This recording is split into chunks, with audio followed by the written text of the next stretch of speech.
Hello, everybody, and a good day to you all. Today, I am talking about The Boys, season number 5, episode number 3. Season number 3. In this episode here, we have a lot of things going down.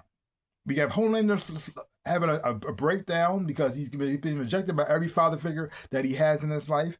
Then his real father, his true biological father, doesn't accept him as well too, and he's so desperate for people's love. Because the thing is, though, when he was a child, he was locked in a room with a bunch of scientists who did experiments on him to the point of trying to kill him and see what will kill him, what won't kill him, and also they manipulated him mentally to make him have a desperate need for love and approval.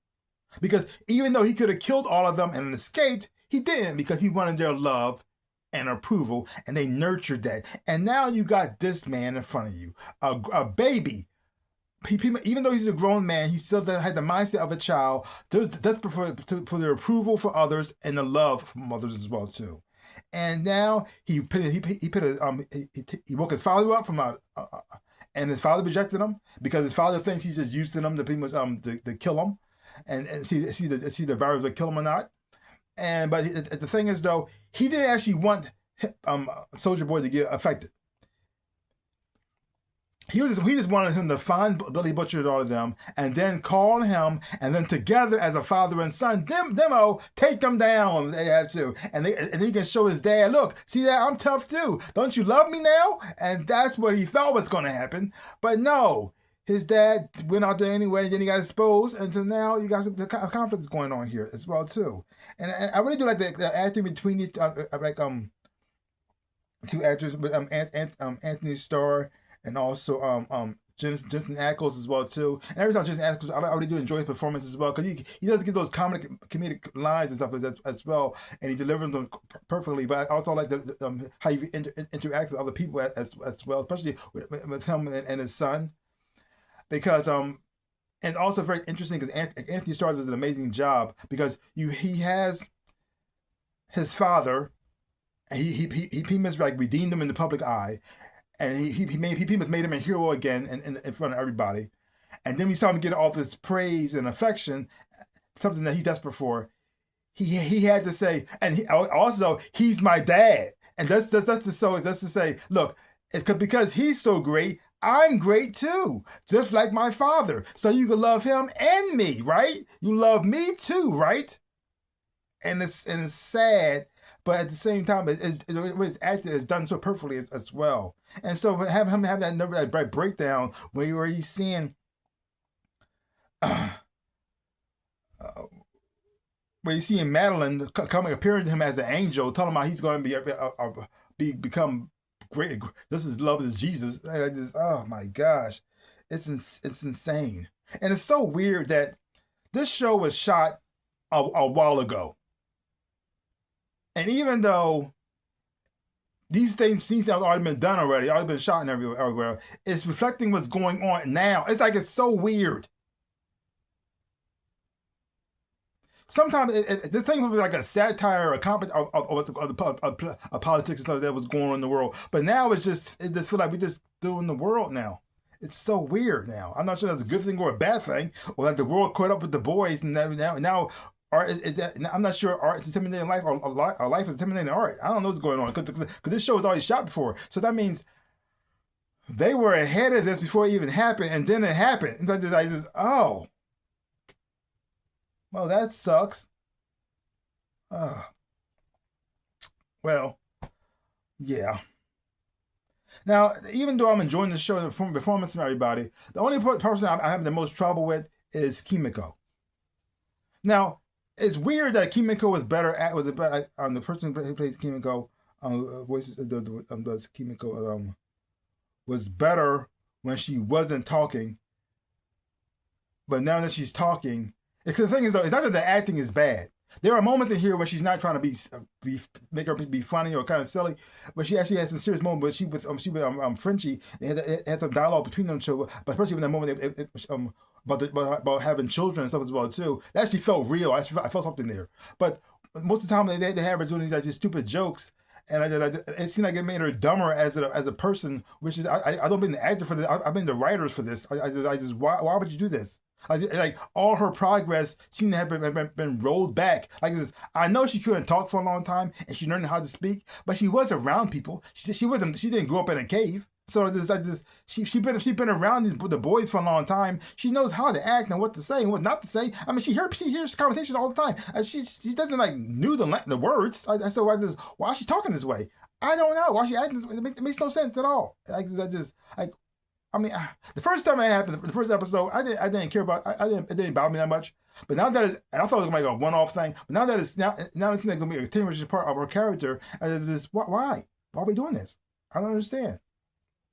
She has grown a lot, experienced a lot of things. She wouldn't be talking this way. It doesn't even feel real. It feels so forced. It makes no sense at all. What are you doing?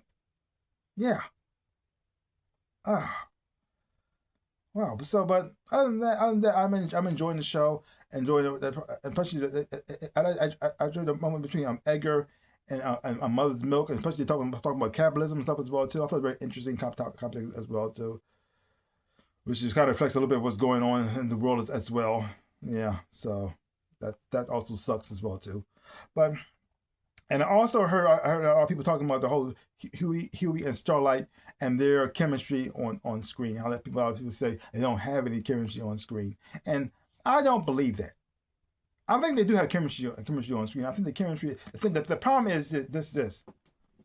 They should break up. Okay, you have Huey and you have Annie. Annie loves Huey. Huey loves Annie, and they want to be together. But their paths in lives have split. Both of them have experienced a lot of messed up stuff and have a lot of trauma in their lives. But something weird happened. It made Huey lean more to the light. He still believes. He still has hope, no matter all the crap he's been through. And a lot of times he did want to give up himself. And he even reached out to Annie for that hope a lot of times as well, too. And she was there for him to help him get through it. And but through all that, he's starting to stand on his own 2 feet now. He has more confidence in himself, especially after he took the temporary V for a while. He thought that would give it to him. Then he realized he didn't need that anymore, and you saw him grow as a character. And now he's leaning more to the light. That things can get better. All we gotta do is stick together, and he wants to pretty much save everybody. His goal is not to kill anybody. Yes, he wants to stop Homelander because he feels as though he's the major threat as well too. But he also sees other supes at the same time who aren't bad, and they don't need to die too because we want to kill everybody. Like, all the supes don't have to die. Not all of them are evil. Not every bad person out there who has powers is bad. Hey, not every person who don't have powers is good. So we gonna start killing everybody now. We can't do that. And then you have Annie. And she's starting to lean more to a butcher. Things are not just black and white anymore. Now she's living in this world of gray. And almost like the injustice of the mean situation, she's got a mindset going on as well too. Where maybe we should just kill them all and stuff as well. And so, but because of Huey's abandonment issues, he can't let go of Annie. Because he feels as though if they just stick together, they don't work out. Things don't work out. But Annie does not believe that anymore. Even though she does love Huey, she doesn't believe they just stick together, everything's going to work out. She thinks everything's going to, no matter what they do, it's still going to turn to crap. So he might as well just kill everyone, and then it makes things a little bit better. So even though they might love each other, Huey's there because he genuinely loves her and he's trying to hold her on close to her. Annie's there, she does love Huey, but it feels more like an obligation now. Because she knows he suffered from abandonment issues because of his mom. And Huey is trying to make up for his sins of his mother. So you got these two people who do love each other, but not truly in love with each other anymore. Because even when Huey tried to talk to Annie and tried to like have a real conversation with her, she tried to distract him with sex or something else as well too. And you could tell it didn't work after a while. And so now you got these two people who are in a relationship where they shouldn't be anymore. And they're trying to make it work. And it's not working. And it's sad. Because that feels kind of real a little bit. Yeah. So to me, they don't have chemistry. They had that. It's just that it's just broken, tainted by other things in their lives. They're still trying to capture that moment and trying to make it happen, but it's not quite there. Yeah, sad. Anyway, overall, great episode. I enjoyed it a whole lot. Crazy as it was as well too. Silly at times as well. Some of the humor was hit or miss at times as well, especially when it came to Kimiko and her dialogue. And certain things I did see coming, like the whole thing between um Soldier Boy and Firecracker. Them hooking up was inevitable. I saw that happening from a mile away. But what's going to come up of that, I don't know. Maybe nothing.